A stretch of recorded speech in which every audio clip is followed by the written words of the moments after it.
എല്ലാവർക്കും നമസ്കാരം. നമ്മുടെ പുതിയൊരു റിവിഷൻ ക്ലാസ്സിലേക്ക് എല്ലാ ഉദ്യോഗാർത്ഥികളെയും സ്വാഗതം ചെയ്യുന്നു.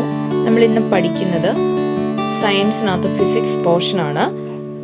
കളർ ഓഫ് ലൈറ്റ് ആണ് ഇന്ന് നമ്മൾ പഠിക്കുന്നത്. 6 ചെറിയൊരു ക്വസ്റ്റ്യൻ ആണ്, 6 എണ്ണമാണ് നമ്മളിന്ന് പഠിക്കുന്നത്. കളർ ഓഫ് ലൈറ്റ്, അതായത് sodium vapour lamp, chlorine vapour lamp, nitrogen vapour lamp, mercury vapour lamp, neon vapour lamp, hydrogen vapour lamp. ഇത്രയും വേപ്പർ ലാമ്പിൻ്റെ കളർ ഇതാണ് നമ്മൾ പഠിക്കുന്നത്. സോഡിയം വേപ്പർ ലാമ്പിൻ്റെ colour yellow, sodium vapour lamp yellow.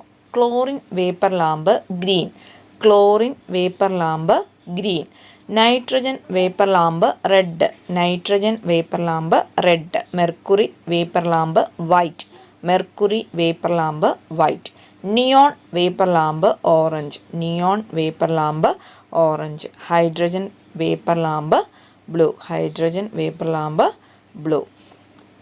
പ്രധാനപ്പെട്ട, നമുക്ക് തെറ്റിപ്പോകാൻ, എത്ര പഠിച്ചു കഴിഞ്ഞാലും നമുക്ക് തെറ്റിപ്പോകാൻ സാധ്യതയുണ്ട്. ഇത് നന്നായിട്ട് പഠിച്ചില്ലെങ്കിൽ നമുക്ക് കൺഫ്യൂഷൻ വരാം. നമുക്കത് കറക്റ്റാക്കി എടുക്കുക എന്നുള്ളതാണ്.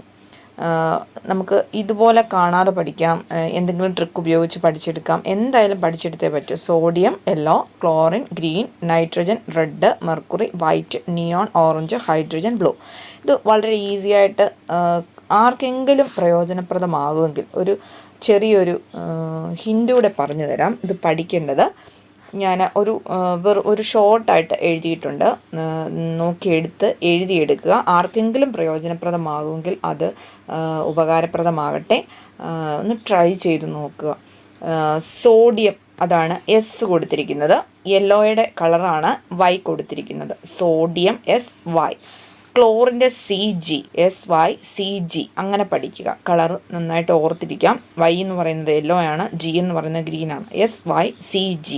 അടുത്തത് നൈട്രജൻ മുഴുവനായിട്ടും എഴുതിയിട്ടുണ്ട്, കാരണം താഴെ നിയോൺ വന്നിട്ടുണ്ട്. അതുകൊണ്ട് നൈട്രജനകത്ത് R red, nitrogen R red. അടുത്തത് താഴത്തെ നോക്കുക, നിയോൺ ഓറഞ്ച്, നിയോൺ ഓറഞ്ച്. അതിനിടയ്ക്കുള്ള mercury white, mercury white. MW, M തിരിച്ചിട്ട് W, ഓർത്തിരിക്കാൻ വേണ്ടിയാണ് പറഞ്ഞത്. അതുപോലെ തന്നെ HB പെൻസിൽ ഓർത്താൽ മതി. HB. Okay. SYCG, നൈട്രജൻ്റെ R red, M തിരിച്ചിട്ട് W, നിയോൺ ഓറഞ്ച്, HB. നന്നായിട്ട് അറിയാവുന്നവർക്ക് ഇത് വളരെ നിസ്സാരമായി തോന്നുമെങ്കിലും ഇത് ഒരു 6 എണ്ണത്തിൽ ഒരെണ്ണം പോലും അറിയാൻ വയ്യാത്തവർക്ക് ഒരെണ്ണമെങ്കിലും ഓർത്തിരിക്കാൻ എളുപ്പമാണ്. കാരണം HB ഹൈഡ്രജൻ ബ്ലൂ കളറാണ്. Neon orange, mercury white, M തിരിച്ചിട്ട് W, M white, mercury white. Nitrogen R red, nitrogen red colour. Chlorine green colour light, chlorine CG, chlorine green colour light. Sodium yellow colour, SY. ഓർത്തിരിക്കാൻ ആർക്കെങ്കിലും പ്രയോജനപ്രദമാകുമെങ്കിൽ അങ്ങനെ ഒന്ന് എഴുതിയെടുത്ത് നോക്കുക. പഠിച്ചെടുക്കാൻ വളരെ ഈസിയാണ്.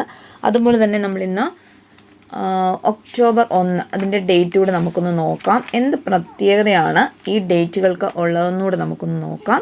ഒക്ടോബർ 1 രക്തദാന ദിനമാണ്. ഒക്ടോബർ 1 രക്തദാന ദിനമാണ്, ദേശീയ രക്തദാന ദിനമാണ് ഒക്ടോബർ 1. അതുപോലെ തന്നെ അന്താരാഷ്ട്ര ദിനങ്ങളുണ്ട്. ഒക്ടോബർ 1 അന്താരാഷ്ട്ര വയോജന ദിനവും ലോക വെജിറ്റേറിയൻ ദിനവുമാണ്. ഒക്ടോബർ 1 അന്താരാഷ്ട്ര വയോജന ദിനം, ലോക വെജിറ്റേറിയൻ ദിനം. 2 പ്രധാന അന്താരാഷ്ട്ര ദിനമാണ് ഒക്ടോബർ 1. അതുപോലെ തന്നെ ദേശീയ ദിനം 1 രക്തദാന ദിനം, ദേശീയ ദിനമായിട്ട് ആചരിക്കുന്ന രക്തദാന ദിനമാണ് ഒക്ടോബർ 1. വളരെ പ്രധാനപ്പെട്ട ദേശീയ അന്തർദേശീയ ദിനങ്ങൾ നമ്മൾ പഠിച്ച് നമ്മുടെ റിവിഷൻ ക്ലാസ്സിൽ കണ്ടിന്യൂ ആയിട്ട് പോകുന്നുണ്ട്. പഠിച്ചെടുക്കാൻ പ്രത്യേകം ശ്രദ്ധിക്കുക. എല്ലാവർക്കും വിജയാശംസകൾ നേരുന്നു.